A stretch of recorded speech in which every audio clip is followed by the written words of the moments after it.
Welcome to Virtual Concert Hall's live programs. Thank you for joining us. My name is Jennifer Savage, and I'll be your host for today's show.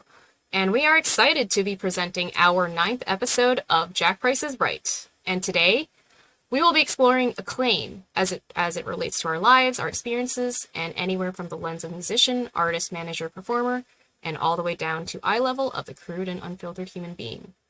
Acclaim. How do you get it? And keep it? Is holding the brass ring easy to get but hard to keep? There is no one-size-fits-all answer, and this could leave you with more questions than simple answers, but it's more real that way, and that's what we're here for.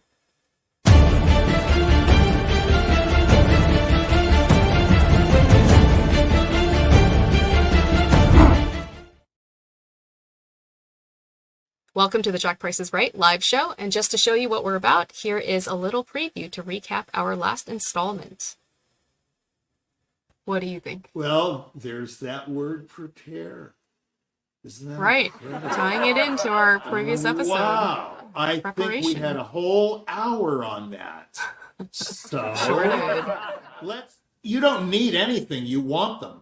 Okay? People want competitions. Everything is spectacular. Killing off somebody and then a winner emerges. Or you get a job and there are 500 applicants, and you're the only one that got the job or whoever got the job. That's not a very nice thing. Without competition, someone would just slouch around and say, well, I'm doing good enough. They're promoting the competition, not the winners or the person that gets the job. Yeah, no one's going to die in a contest, I don't think. Now, on the other hand, you could die in a contest. Okay, let's make that very clear. Okay. The winner supposedly, if it's the person who played the best on that particular moment. It's a really good tool. It's a necessary evil, which competition you enter, because it may not be for you in general. But, it's a big but. Well, you see if you're qualified for it. No. If you with the job description. Yeah. Thank you, Kiki. I love that. What they're Number one, know the product. Those of you who don't like doing that, don't try this at home. Right. Then don't go. Yeah. It's a very explosive topic. Yes. Right. So I'm getting close to that perfection. It's goalpost moving. moves. The goalpost moves. Okay, so they invite big name applicants to the contest or job. And that happens all the time. They're big name competitors. Many fans that are already coming to your concerts. Well, then you have a problem. Because then the jury lays for you and they want you to lose, basically. And they could cut you in the first round and say, so-and-so didn't even make it to the second round. They played fabulously, of course, and they should have won. Really? But they had someone else in mind for the prize. Yeah. Okay. Any closing remarks for competitions before we go? Good luck. Good luck. Okay. No, yeah. And that was our last episode on competitions. And I just want to reiterate, welcome to Jack Price is Right. I'm your host, Jennifer Savage. And today I am excited to be joined live with my co-host and celebrated partner in crime, Dikron Atamian, otherwise known as Jack Price. And here's a little introduction. Formerly known as Dikron Atamian and now known as Jack Price, he began his career in artist management in response to his own career as an RCA recording artist after winning first prize in the 50th anniversary Nuremberg competitions, as well as being known as the crazy pianist who premiered The Right for Solo Piano. Welcome to the show, Jack Price. And We've heard so much about this rite of spring. When are we going to hear it? Yeah, you're right. You're right about that. I'm right about that. Yeah. It's so right. It's just let's get right into it and dive first into what's behind the first door, our first subtopic. I won't even say anything till the first door is on there. Yeah.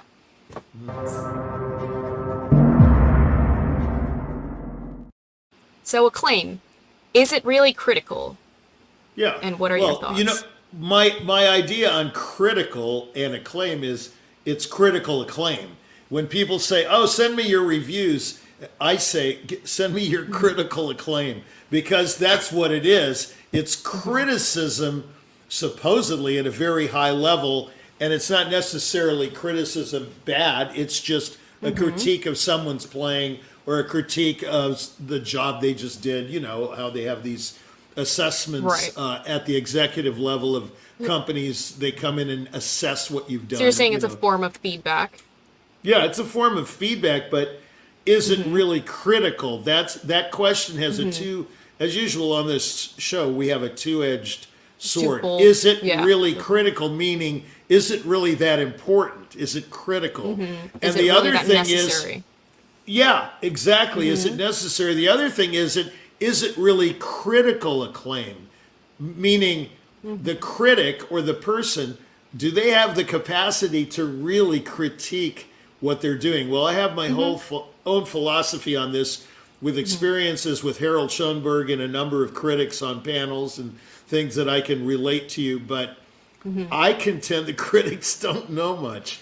So, All right. so That's your take? they're Yeah. they're Let's in expand this on that. all right, I'll expand. They're in this position of critiquing when first of all, some of them are baseball writers. I remember the guy at the San Antonio Light, which is a paper.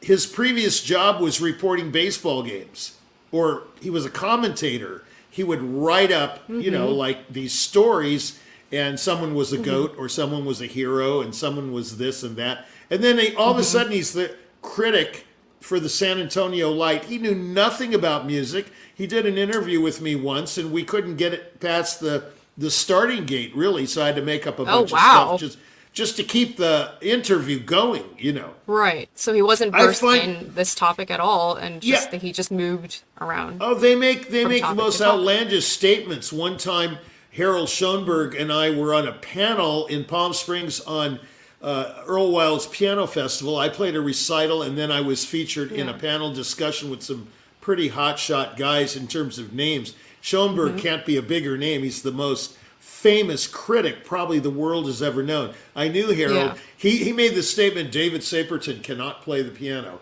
I just looked at him. I said, really?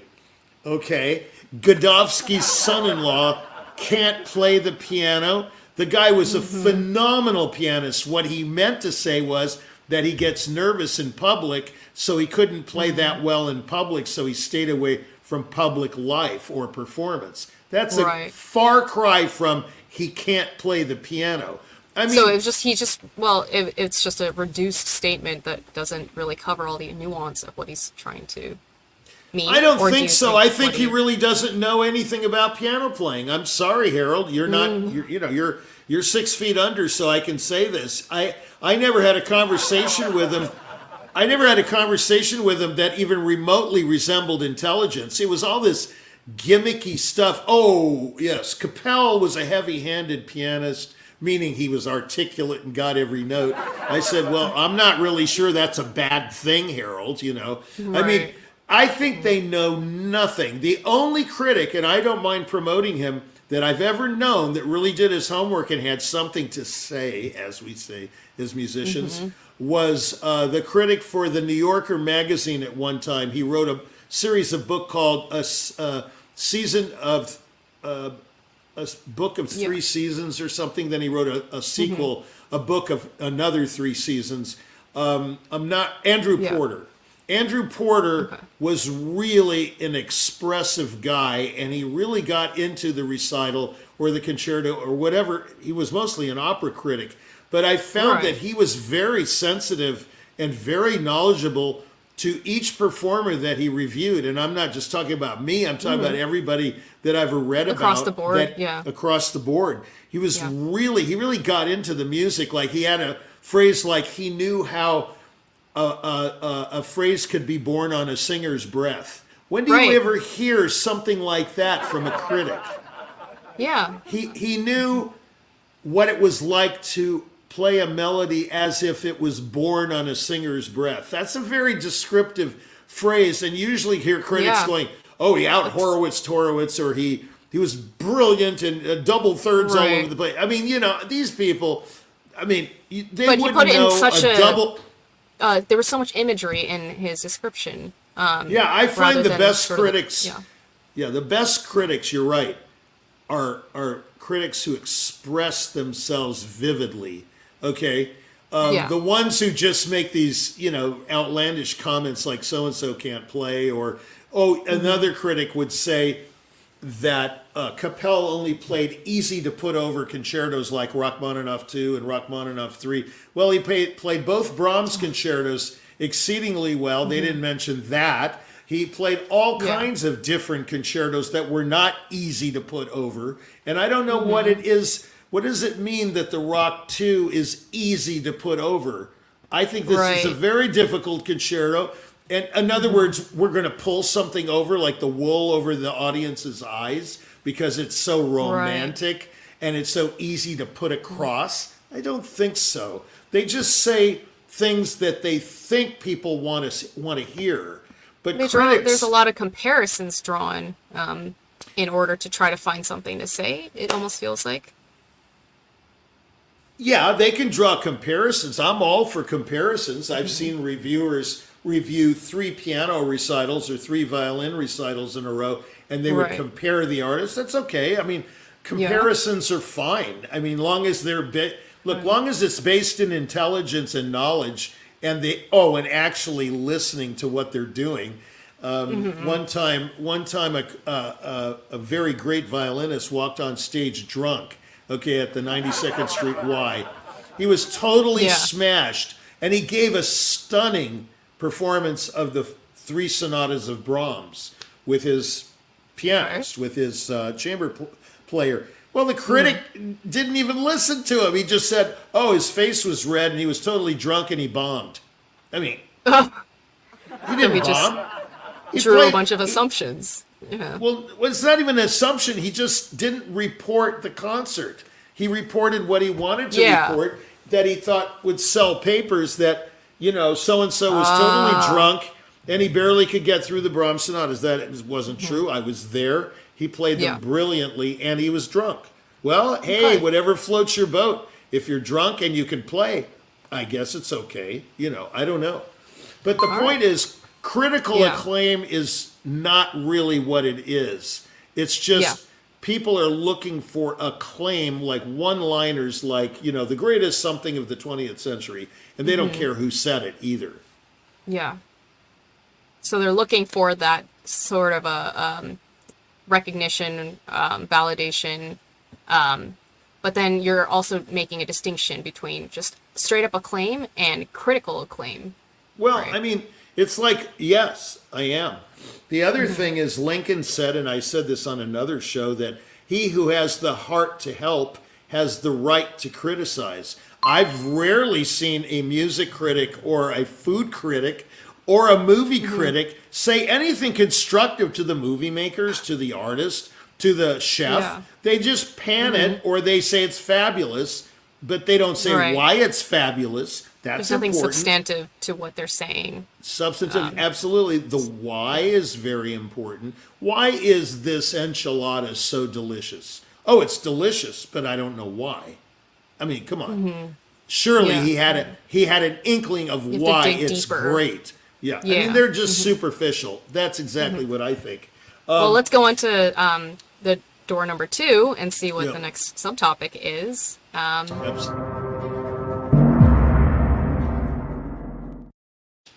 What sort of acclaim matters? I mean, Well, we've sort of gone over this. Yeah, I just said it. Critical acclaim matters.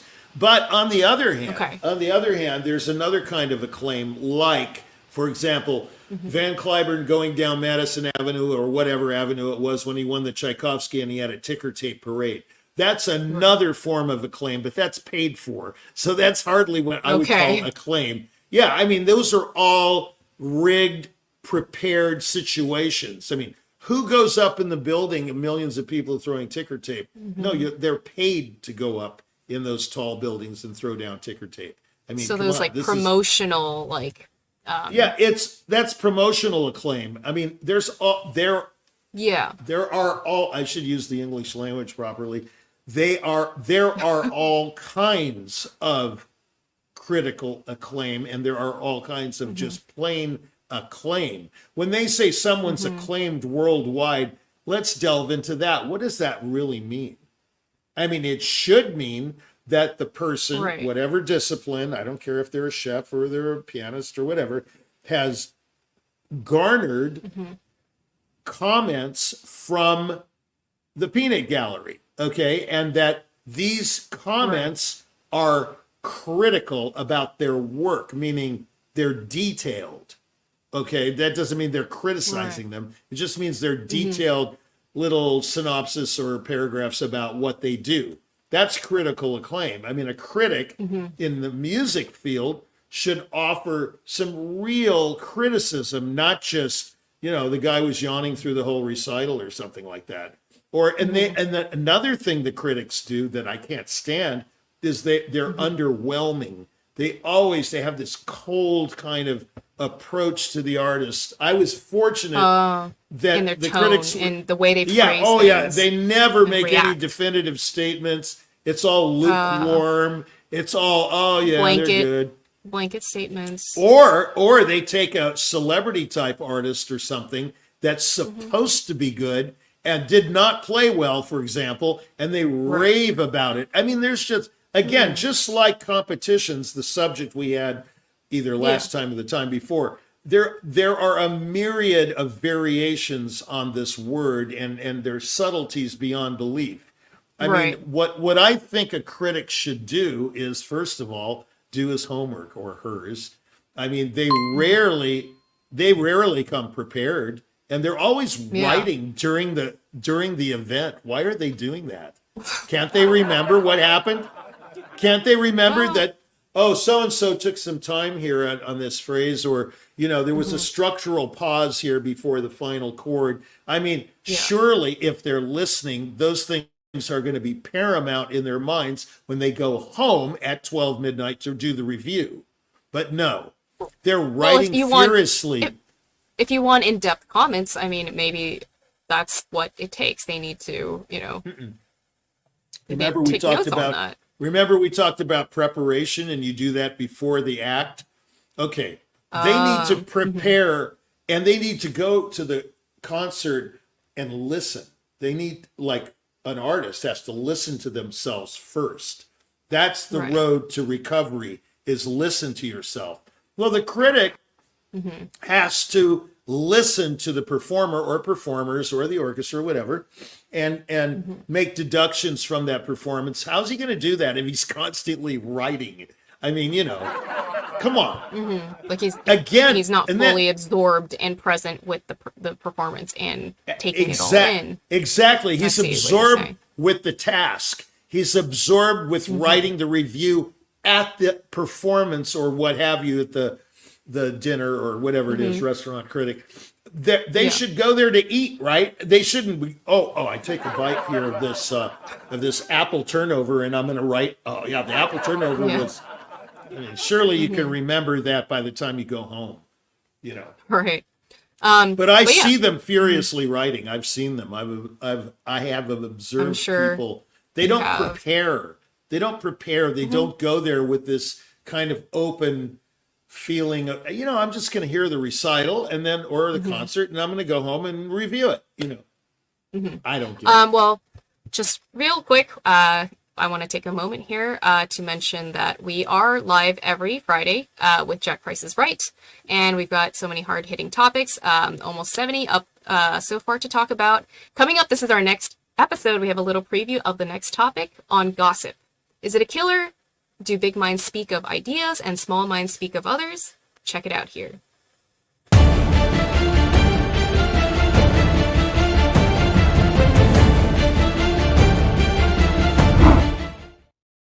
You can check us out on our YouTube channel at Virtual Concert Halls. We are also on Twitch, LinkedIn Alignable, and we are streaming to all major platforms. And you can find out more info here on virtualconcerthalls.com, as well as priceattractions.com.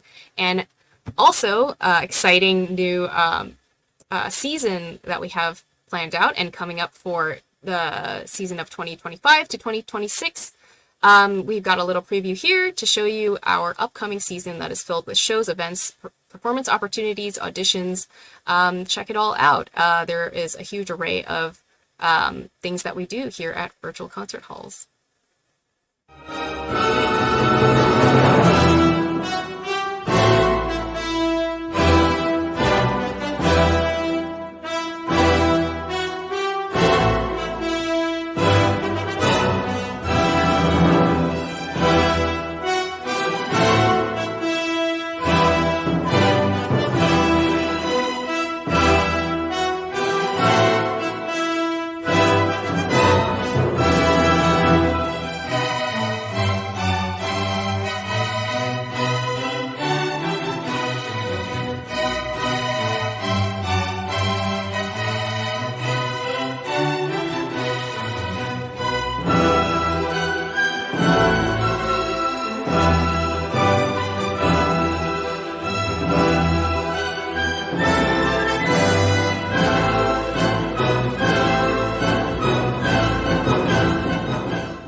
And that was our upcoming season for 2025 to 2026. And check us out on virtualconcerthalls.com, our YouTube channels, or all the major platforms, as we got a lot coming up in store. So don't miss out. And we would also love to hear from you with our Jack Price is Right live show. Any and all feedback is welcome, positive and negative, of course. And back to what we were saying, let's see what is behind door number 3.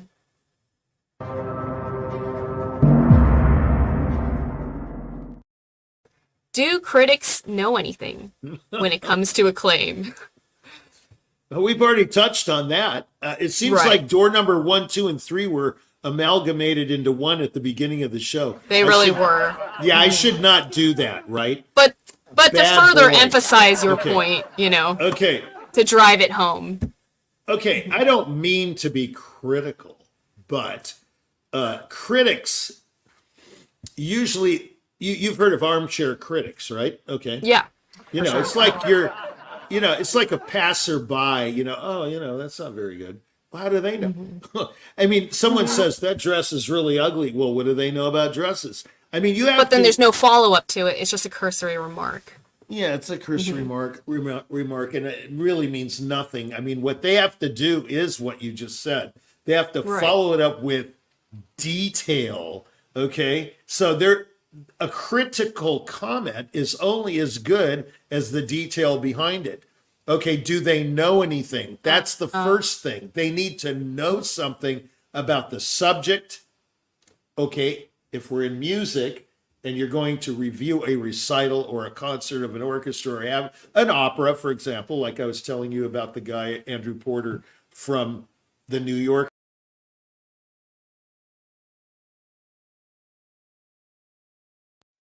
La Boheme, or, Cose fan tutte, or any of these major operas, he knew the libretto inside out. I know because I read his stuff. Right. And I wasn't at all those performances, of course, but you know what I mean.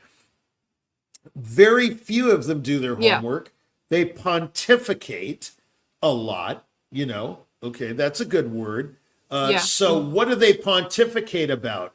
They pontificate about the obvious that happened during the performance and not the performance itself, usually. Again, I don't mean to say that this is a unilateral thing they do and this is the only thing they do. No. It's all a mixture of some very learned stuff and some really stupid comments, But the point is, where do they go to school to be a critic?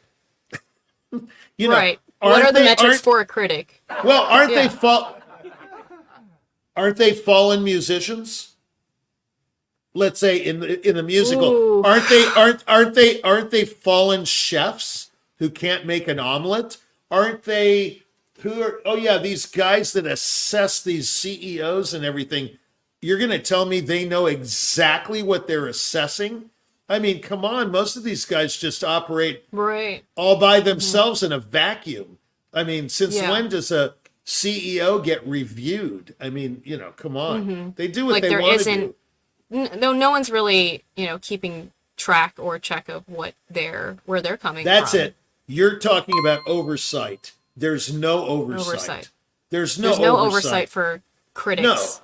no, there's not. They, like I said, one was a baseball player. Maybe someone was an art critic. And the guy at the paper, the Cleveland Plain Dealer, said, we really need a music critic. We really don't need an art critic. Can you switch over?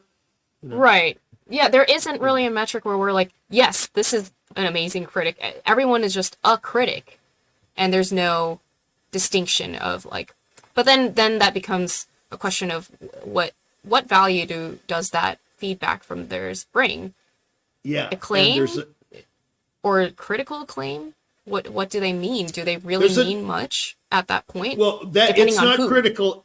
Yeah, it's not critical acclaim when you report what happened at the concert instead of reporting about the performance. See, sometimes critics, that's why I say they know nothing. They'll say, oh, there was a very distracting noise in the back of the hall, and the pianist started revolving around the piano, meaning he had a histrionic type of, his body, he did a lot of motions like Lang Lang or something like that, Right, where they're throwing their, they got the purple hair and there's something. Yeah, so they're always showy about it. focusing on these.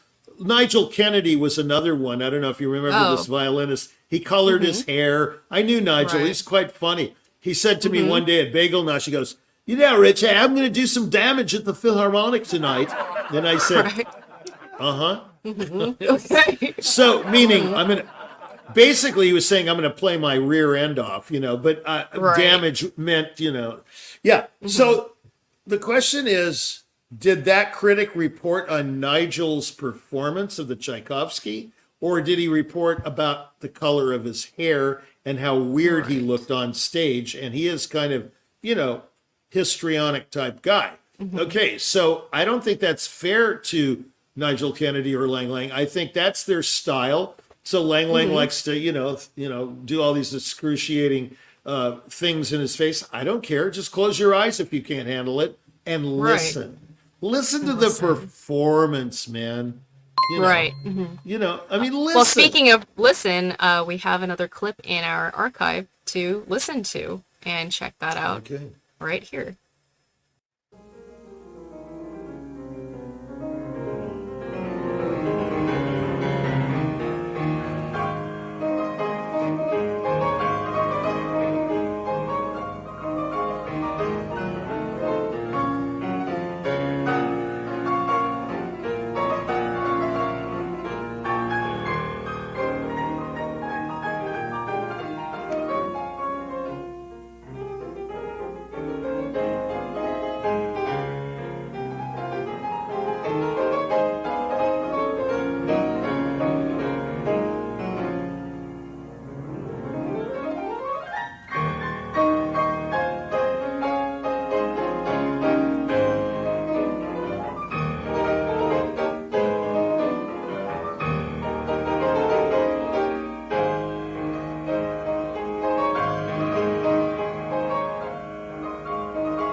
And that was Chopin Polonaise in A flat, Heroic, Opus 53. But back to what we were saying, our last thoughts on Acclaim. So I guess my question here is, if there's no oversight for critics and their feedback and this public praise that constitutes Acclaim, then how do you find those critic voices that do really matter, that critical acclaim that really means something? Is it in their writing where they have the way where they really listen to the performance and then they produce, they express it in their writings with descriptions that are full of imagery that show that they were really present and really got something out of it? Well, I agree. Why don't the employers interview them? That's a novel idea. Come on. They just kind of, it seems to me, it's like anybody can be a critic. One time somebody asked me to be a movie critic because I'm a movie buff and I watch a lot of movies. Well, I know a lot of the cinematographers and, I know a lot of the directors, not personally, but I mean, I know their work quite well. And I think of myself Yeah. as a man about town or a bon vivant or an artistic, lover of life and music and, whatever. But I'm not really a movie critic. But it seems to me Like qualified necessarily? Right. What yeah, are I the mean, I qualifications? really don't know what it goes into a performance like Anthony Hopkins gives in Titus or in Remains of the Day. I have no idea really what goes into that. I've never been privy to that information. I think a movie critic, for example, needs to know what's really going on behind the scenes. He has to know the craft. He has to know the art. He has to know everything about the components that make up a good movie, a good script, great actors, great editing. Editing is the whole movie in my book. I mean, the editor makes the movie. Yeah, the other The person guys that shoot really the movie. makes the movie is the editor. The editor makes the movie, He puts it together. but very few people talk about the editor, even though the editor gets a major credit near the front of the line of the credits, like right after the director and music guy and all that stuff. But There's I not don't much hear- acclaim for the editor. Yeah, I Is know. there? I don't hear anyone saying, wow, that guy really put together a great film. I've never heard anyone say that. Like he edited the hell out of that film or something like that. I mean, so what if there are 362 splices? If the product is good, nobody cares. Yeah. Because they're not going to hear it or see it. But the point is, do they really know? Do these critics know what they're talking about? That's the point. And I have to say, sadly, from my experience, good or bad, meaning good reviews, bad reviews, what have you, I see this across the board lack of knowledge. So my advice is A, when you say a critic can close a restaurant with one review and a critic can close a Broadway show with one review, that may be true, but is it realistic? I have to say that's not very realistic. What about all the other people that saw the show that might have thought it was phenomenal or bad?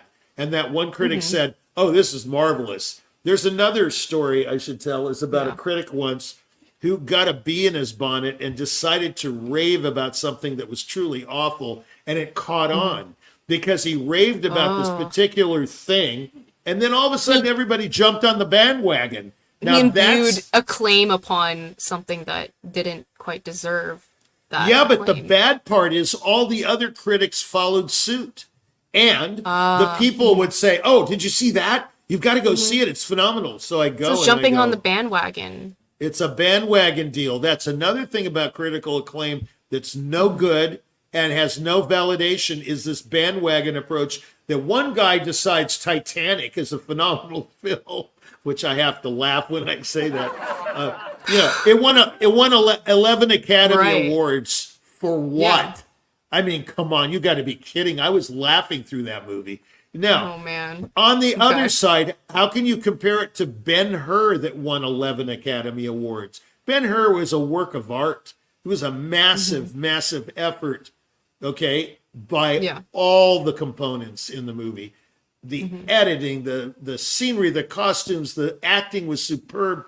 I mean, you can't even compare it to a movie like Titanic, in my opinion. But Your they critical do. opinion? In my very critical opinion, there's no comparison between Titanic and Ben-Hur. It's like comparing a mouse to a lion. Okay, one is tiny, the other one is gigantic. I mean, the lion's gonna eat the mouse, I mean, come on. Yeah. It's just silly.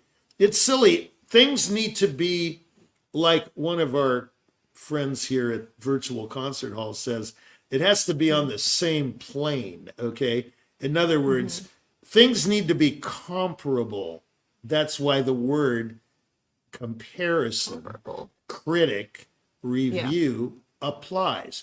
If things are not comparable, then why do you compare them? That's the thing. You have to, if you're going to compare two things, make sure they're comparable. Hello. Right. Start from there. Start from right, there, well, like with anything. Yeah. Anything. That's all I can say.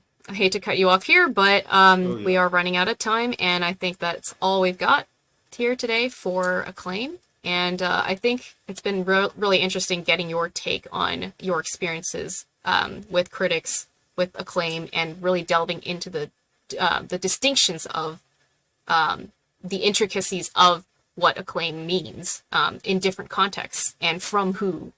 Yeah, I just want to thank you for being with us today, Richie. Sure. It's been great having you on. Great. And yeah, with that, the time is right. We've got to go. And I do want to take a moment here to thank our partners and sponsors. We have so many collaborators, so many organizations from all over the world, internationally at this point. We're filling up all our pages here that are working with us and here with us every step of the way to make our broadcast possible here at Virtual Concert Halls. And you can see all of them up on our screens here. And also, I do want to make a little shout out for our production team, and today's broadcast was powered by Christian Pelagi. He was directing behind the scenes, and they're all our rest of our wonderful team. So many talented individuals just making it all possible with us. We couldn't have done it without you, and we're sincerely grateful to have everybody on board with us. And with that, I think that's all we've got today. This has been Jack Price is Right. I'm your host, Jennifer Savage, and I hope you've gotten a little something out of it. I know I did. See you on the next one.